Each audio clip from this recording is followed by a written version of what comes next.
The Vancouver International Wine Festival is a few weeks away. Jason Yamasaki, Group Sommelier at Joey Restaurant Group, is here with some tips for getting the most out of the festival. Good to see you, Jason. Yeah, thanks for having me on, Carrie. Okay, so the wine festival kicks off at the end of February. What are you most looking forward to when it comes to the event? It's a pretty long event, so it goes from February 24th to March 4th, but what I'm most looking forward to is the 3 days, that March 1st, 2nd, and 3rd, where the International Festival Taste, which is that grand tasting room happening at the Convention Center, where wines like these and like 150 other wineries are there for us to taste. Okay. And this year, the theme region is Spain and Portugal. Nice. So a lot of what's on the table right now is Spain and Portugal. And we're going to do a little tasting here, but what kind of tips do you have for people who do want to go and check out the wine tasting? What are some tips for actually doing the tasting?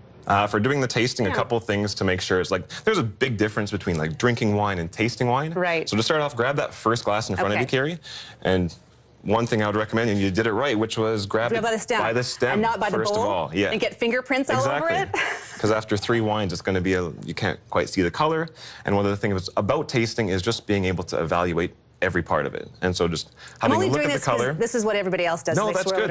That's the second part, yeah, which opens up the aroma. You can do that kind of on the table if you like, which makes that a little bit easier. But less chance of spilling. Yeah. And then in the tasting room, to get the full experience for the wine, just give that a smell. And all wines like that, it just helps to really get a profile of that. Okay. And this is going to be a very unique wine from Spain, and it's called sherry. And in this case, it's by Gonzalez Bias. Their famous Tío Pepe sherry is what we'd be drinking if we were in Spain right now, probably paired with a little plate like that. Okay.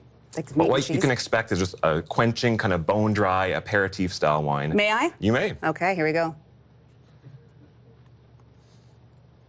And just kind of picture all of the almonds and the charcuterie, the manchego cheese that could go along with that. I'm picturing it. Yeah, all right. Love it. Wonderful. Very nice. Yeah, and every year we also have a big proportion of BC wineries as well. So wanted to feature one of my favorites. This is one that we pour at Joey by the glass across BC. This is the Cedar Creek, and this is their Riesling. Very nice. So this is from just outside Kelowna.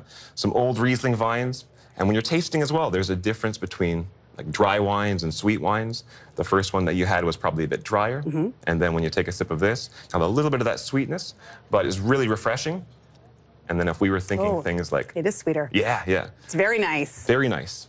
Almonds and manchego with the first one, but I go like hot wings or something a little bit with some spice with the sweetness, kind of plays nicely. What should we do when we taste wine? Should we like getting the air in there? Because I know that some people sort of do a little slurp. Yep. Yeah, Is that right? In the same way that we kind of swirl around the glass to get some air in.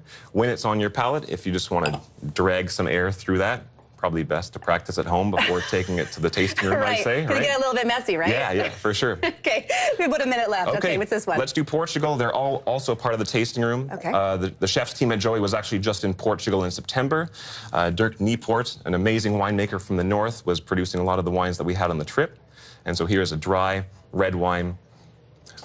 A lot to explore in Portugal. Not many people drink Portuguese red wine, but I think that's beautiful. Pretty approachable, right? I really enjoyed that. I might go for a second sip here. Awesome.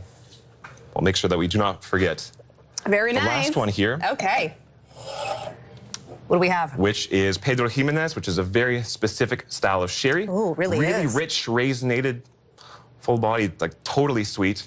Pour this over to salted caramel ice cream. Oh my gosh. Yeah. That's like dessert right there. That is dessert, exactly. Incredible. So tell me, how can people get tickets for the event? You'll want to log on to vanwinefest.ca, and then there's still tickets available for the tasting room and a number of the seminars that run throughout the day. Wonderful. Jason, thanks for joining us today. You got it. Have fun at the event.